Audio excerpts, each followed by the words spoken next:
कल्याणी ने शालिनी को उठाया और उससे अपनी किताबें ली। दोनों साथ साथ बरामदे में चलने लगी।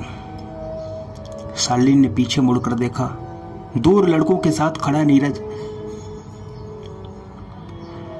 नीरज की एक झलक उसने देखी और कल्याणी के कंधे पर अपना हाथ डालकर जोर जोर से गाने लगी। एक लड़के को देखा तो ऐसा लगा। शालिनी को गाते देखकर कल्याणी ने कहा, तुम गलत गा रही हो, पर फीलिंग तो सही है ना, और सही तुम गाकर बताओ। शालिनी ने कहा, ना बाबा ना, मुझे गाना वाना नहीं आता। कल्याणी ने कहा, तुम्हें नहीं आता तो फिर तुम्हें कैसे पता मैंने गलत गाया? अब तो तुम्हें गाना ही पड़ेगा। प्लीज प्लीज सुनाओ ना।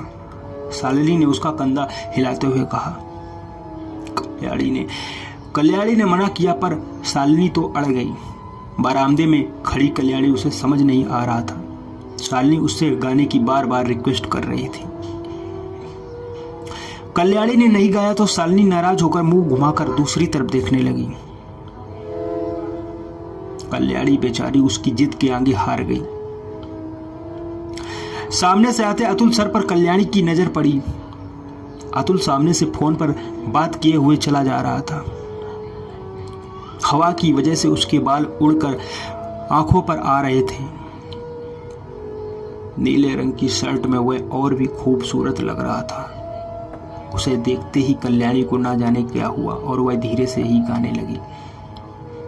एक लड़के को देखा तो ऐसा लगा जैसे खिलता गुलाब, जैसे शायर का ख्वाब, जैसे उजली किरण। कल्याणी को गाते देख शालिनी आंखें फाड़े उसे देख रही थी और कल्याणी की नजर सामने से आते अतुल पर थी। अतुल जैसे ही कल्याणी की करीब से गुजरा तो वो तेजी से दूसरी तरफ पलट गई। उसने अपनी आंखें बंद कर ली। उसे होश आया कि वो कुछ देर पहले अतुल को देखकर गाना गा रही थी।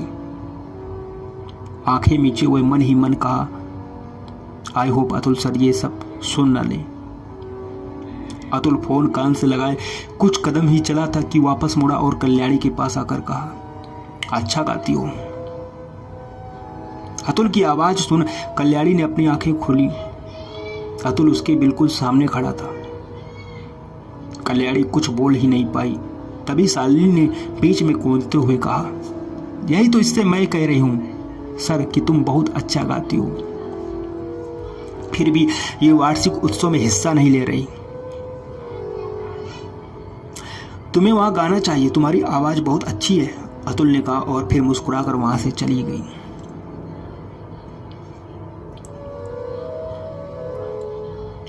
ये लो, अब तो तुम्हारे फेवरेट सर जी ने भी बोल दिया, अब तो हिस्सा लोगी ना? शालिनी ने कहा। बिल्कुल नहीं, और तुमसे किसने कहा वो मेरे फेवरेट सर हैं? कल्याणी ने कहा। कहना क्या है, साफ दिखता है। जिस तरह से तुम उनको देखती हो, जब वो बोलते हैं तो कितना गौर से सुनती हो, और जब वो तुम्हारे सामने होते हैं तब तो तुम्हारी बोलती बंद हो जाती है। शालिनी ने कल्याणी को छेड़ते हुए कहा। ऐसा कुछ नहीं है, कल्याणी ने शालिनी से नजरें चुराते हुए कहा। रहने दो मैडम, अतुल सर इतने हैंडसम और चार्मिंग हैं कि किसी भी लड़की का दिल उन पर आ जाए, शालिनी ने दार्शनिक अंदाज में कहा। अच्छा, तो फिर तेरा दिल क्यों नहीं आया उन पर? कल्याणी ने कहा। मेरा दिल तो कहीं और अटका है, शालिनी ने धीरे से फुसफुसाते हुए कहा। क्या कहा? कल्याणी ने असमझ की स्थिति में कहा। कुछ नहीं, तुम्हें आज घर नहीं जाना? शालिनी ने जानबूझकर बात बदल दी। हाँ जाना तो है। अच्छा मैं चलती हूं, बाय कहकर कल्याणी वहां से चली गई। शालिनी वहीं खड़ी सोचने लगी। मैं जानती हूं कल्याणी, तुम अतुल सर को पसंद करने लगी हो। नीरज ने सही कहा था, तुम्हारे दिल का हाल तुम्हारी आंखों में साफ नजर आता है। तभी तो केस अतुल सर के सामने तुम बेचैन हो जाती हो। जब उनका नाम सुनती हो तुम्हारी आंखों में चमक उभर आती है। जब भी वो क्लास में पढ़ा रहे होते हैं तब कितने प्यार से देखती रहती हो। बताओ बताओ ना, मुझे सब पता है। देखा, मैंने पता लगा लिया। Oh Shalini, you are so great, proud of you babe. सोचते सोचते शालिनी अपनी ही बातों पर हंस पड़ी और फिर घर चली गई। रास्ते भर कल्याणी शालिनी के बारे में सोचती रही। कितनी पागल लड़की है, कुछ भी कहती है। भला अतुल सर के बारे में मैं ऐसा क्यों सोचूंगी?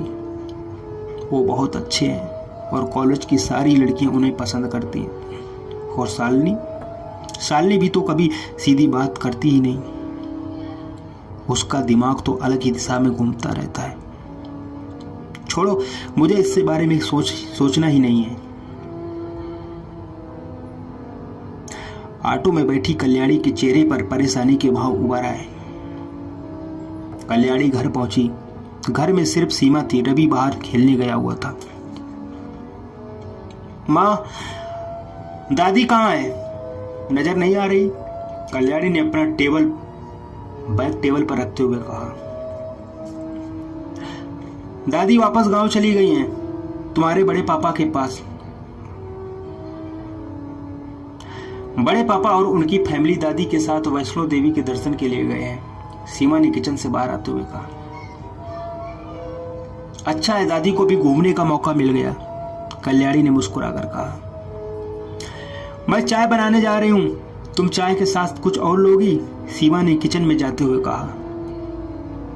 नहीं मम्मी, सिर्फ चाय लूंगी, कल्याणी ने वॉश बेसिन में मुंह धोते हुए कहा। मुंह धोकर कल्याणी सोफे पर आकर बैठ गई। कुछ ही देर में सीमा 2 कप चाय लेकर आई। 1 कप कल्याणी को दिया और दूसरा खुद कप लेकर बैठ गई। कल्याणी बेटा, तुम्हारा कॉलेज कैसा है? तुम्हें कोई परेशानी तो नहीं है ना वहां? सीमा ने चाय पीते हुए पूछा। नहीं मम्मी, मुझे वहां कोई परेशानी नहीं है, पढ़ाई भी अच्छे तरीके से होती है और वहां मेरी एक अच्छी दोस्त भी बन गई है, उसका नाम शालिनी है, कल्याणी ने एक्साइटेड होकर कहा। यह तो बहुत अच्छी बात है। अब तो कॉलेज जाने से डर नहीं लग रहा तुम्हें ना? शिवा ने पूछा। नहीं मम्मी, मुझे कॉलेज जाना बहुत अच्छा लगता है। आपको पता है वहाँ की लाइब्रेरी में बहुत सारी किताबें हैं जिन्हें मैं जाकर रोज पढ़ती हूँ। और वो मेरी दोस्त है ना शालिनी, वो कहती है मैं बोरिंग हूँ, कल्याणी ने अपनी चाय खत्म करते हुए कहा। उसे किताबें पढ़ना पसंद नहीं होगा, सीमा ने अपना तर्क रखा। हाँ मम्मी, उसे पढ़ाई करना तो बिल्कुल पसंद नहीं है। वो पूरा दिन बस नई नई शैतानियां करती है, पर दिल की बहुत अच्छी है, हमेशा मेरे साथ रहती है, कल्याणी ने कहा। कल्याणी की बात सुनकर सीमा ने बड़े प्यार से कहा, वो शैतान नहीं है। आपको कैसे पता? आप तो कभी उससे मिली नहीं, पर मुझे पता है वो शैतान नहीं है। वो अपनी लाइफ अपने तरीके से खुलकर जीना चाहती है। हाँ, उसने भी यही कहा था मुझसे, पर आपको ये सब कैसे पता? हो मेरी भोली बिटिया, मैं क्या इतनी बड़ी ऐसी हो गई? मैं भी तो कभी कॉलेज में पढ़ती थी, तब मैं भी अपनी सहेलियों के साथ बहुत मस्ती किया करती थी कॉलेज में। कॉलेज लाइफ बार बार जिंदगी में नहीं आती, सीमा ने कहा। Wow mummy, it's not fair, आपने मुझे तो कभी नहीं बताया ये सब के बारे में, कल्याणी ने पूछा। तुमने कभी इससे पूछा ही नहीं मुझसे। पढ़ने और अकेले रहने के अलावा और काम किया है तुम्हारे पास तो तुम्हें मैं बताऊं। सॉरी मम्मी, मैं जानती हूं मैंने खुद को आप सबसे कितना दूर कर लिया है। अपने इस काले रंग में मैं इतना गुम हो चुकी हूं कि अपने आसपास की रंगीनियां देखकर ही नहीं पाती। कल्याणी के चेहरे पर उदासी आ गई। तुम फिर से इस बारे में सोचने लगी कल्याणी? बेटा, मैंने और तुम्हारे पापा ने कभी ऐसा नहीं सोचा। मैंने हमेशा तुम्हें खुलकर जीने की आज़ादी दी है, फिर क्यों तुमने खुद को इस एक कमी में बांध कर रखा है? तुम्हारा रंग तुम्हारे दुख का कारण नहीं है, बल्कि बार बार इस बारे में सोचना तुम्हारे दुख का असली कारण है। इस एक कमी के चलते तुमने अपनी सभी खूबियों को नजरअंदाज कर रखा है। एक बार खुद को इन सब से आजाद करके बाहर निकलो और देखो, दुनिया में तुम जैसे लोग बहुत हैं जिनका रंग सादा है। बहुत ऐसे लोग हैं जिनमें कोई ना कोई शारीरिक कमी है, पर उन लोगों ने अपनी कमी को कभी अपनी खूबियों में, कभी खुशियों के बीच नहीं आने दिया। आज वो खुश है, सीमा ने समझाया। कल्याणी ने कुछ नहीं कहा। उसके अंदर चल रहा तूफान उसे बेचैन किए हुए था। कल्याणी, कोई भी परफेक्ट नहीं होता। हर इंसान में कोई ना कोई कमी जरूर होती है, पर हर इंसान अपनी कमियों को न देखकर अपनी खूबियों पर ध्यान देकर आगे बढ़ता है। तुम्हें भी वही करना चाहिए। रंग मायने नहीं रखता है बेटा, इनसे ही अच्छाइयों के लिए उसे याद किया जाता है, सीमा ने समझाते हुए कहा। अंदर चल रहा तूफान एकदम से फूट पड़ा और कल्याणी ने कहा, किन खूबियों की बात कर रही हो आप मम्मी? खूबसूरती के इस बाजार में खूबियों का कोई मोल नहीं है। दादी ने मुझे कभी अपना नहीं समझा क्योंकि मेरा रंग साफ नहीं है।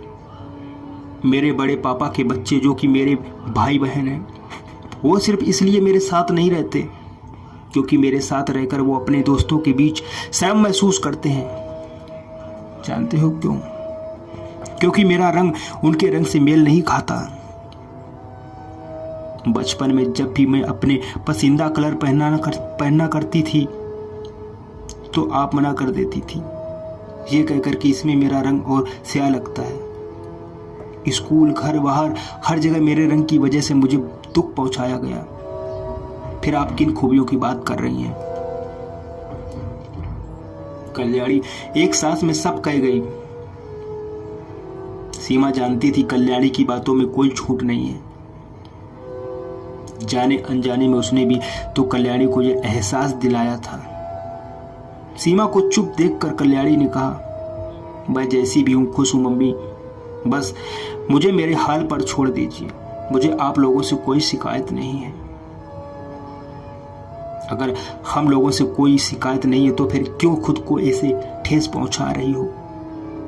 मैं तुम्हें खुश देखना चाहती हूं कल्याणी,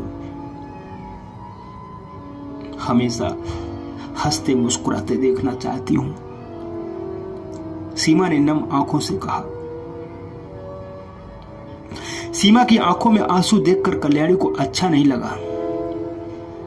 उसने सीमा के गले लगते हुए कहा, मैं खुश हूं मम्मी, और मैं बहुत लकी हूं क्योंकि भगवान ने मुझे आप जैसी मां दी है और शालिनी जैसी दोस्त दी है। कुछ देर शालिनी कल्याणी के गले सीने से लगी रही और फिर दूर होकर कहा, आपको पता है शालिनी कितनी अच्छी है। जब आप उससे मिलेंगी ना तो आप भी उसे जरूर पसंद करोगी। वो बहुत प्यारी है मम्मी, पता है। कभी कभी बिल्कुल बच्चों की तरह जिद करेगी और कभी कभी एकदम से सीरियस हो जाएगी। कभी देर तक बहस करेगी और कभी बिल्कुल चुप। जितना सबको परेशान करती है उतना ही मेरी परवाह करने लगती है। उसने मुझे दोस्त क्यों चुना है ये तो मैं नहीं समझ पाई, पर हाँ, वो मेरी जिंदगी में पहली लड़की है जिसने मेरे रंग को अहमियत नहीं दी। जिसकी इतनी तारीफ कर रही हो उससे मिलवा भी दो अब, सीमा ने मुस्कुराते हुए कहा। बिल्कुल, आप जब कहेंगी तब। आपके हाथ का बना खाना उसे बहुत पसंद है, कल्याणी ने खुश होकर कहा। सीमा ने नोटिस किया शालिनी के बारे में बात करते कल्याणी की आंखों में एक चमक थी और चेहरे पर खुशी। सच में एक अच्छा दोस्त हमारी जिंदगी में बहुत कुछ बदल देता है। सीमा मन ही मन सोचकर मुस्कुराने लगी। सीमा को मुस्कुराते हुए देखकर कल्याणी ने कहा, क्या हुआ, आप इतना मुस्कुरा क्यों रही हैं? बस ऐसे ही, जब तुम्हें खुश देखती हूं तो मुझे अच्छा लगता है, सीमा ने प्यार से कहा। आप शालिनी से मिलोगी ना तो आपको और भी अच्छा लगेगा, कल्याणी ने मुस्कुराते हुए कहा। जरूर मिलूंगी, कल संडे है, तुम्हारी और उसकी कॉलेज की छुट्टी भी है, तो तुम उसे कल घर बुला लो, सीमा ने कहा और टेबल से कप उठाकर किचन की तरफ चल गई। कल्याणी भी कपड़े बदलने अपने कमरे में आ गई। रात के खाने पर कल्याणी ने अपने पापा को शालिनी के बारे में बताया। उन्होंने भी शालिनी से मिलने की इच्छा जाहिर की। आज बहुत दिनों बाद कल्याणी अपने मम्मी पापा के साथ बैठकर बातें कर रही थी। रात के 10 बज गए। कल्याणी सोने के लिए अपने कमरे में चली आई। उसे याद आया तो शालिनी को फोन करना ही भूल गई। कल्याणी ने शालिनी का नंबर डायल किया। दूसरी तरफ से शालिनी ने फोन उठाया। शालिनी, हेलो। हेलो शालिनी। शालिनी ने, क्या हुआ, तुमने इतनी रात को फोन किया, मुझे सब ठीक तो है ना? कल्याणी, हाँ सब ठीक है, कल मम्मी पापा ने तुम्हें घर बुलाया है। शालिनी, कल? पर कल तो हम दोनों फिल्में देखने जा रहे हैं। कल्याणी, हाँ तो फिल्म देखने शाम को चलेंगे, तो मम्मी से सुबह मिल लेना। कल्याणी की बात सुनकर शालिनी ने खुश होते हुए कहा, शायद मेरी शादी का ख्याल दिल में आया है, इसीलिए आंटी ने मुझे चाय पे बुलाया है।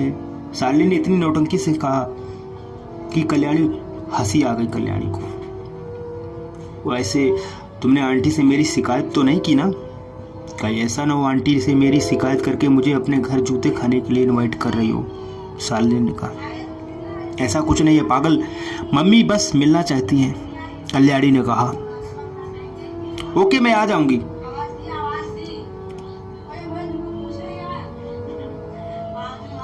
तो मुझे अपने घर का एड्रेस मैसेज कर देना, फिर वहीं से हम फिल्में देखने जाएंगे, ठीक है ना? शालिनी ने आखिरी शब्द पर जोर देते हुए कहा।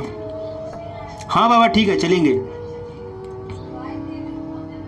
कल्याणी ने कहा। दोनों कुछ देर फोन पर बातें करती रही और फिर सोने चली गईं। सुबह जाने की तेज आवाज से सुबह नींद खुली।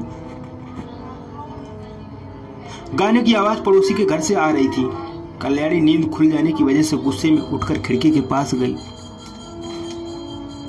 उसने खिड़की खोली, पर जैसे ही गाने के बोल उसके कानों में पड़े हुए गुस्से से भी मुस्कुरा उठी। उसकी आंखों के सामने अतुल का चेहरा आ गया। हवा से उसके बाल उड़कर चेहरे पर आने लगे। खिड़की के बाहर गाना चल रहा था, ओ एक लड़की को देखा तो ऐसा लगा।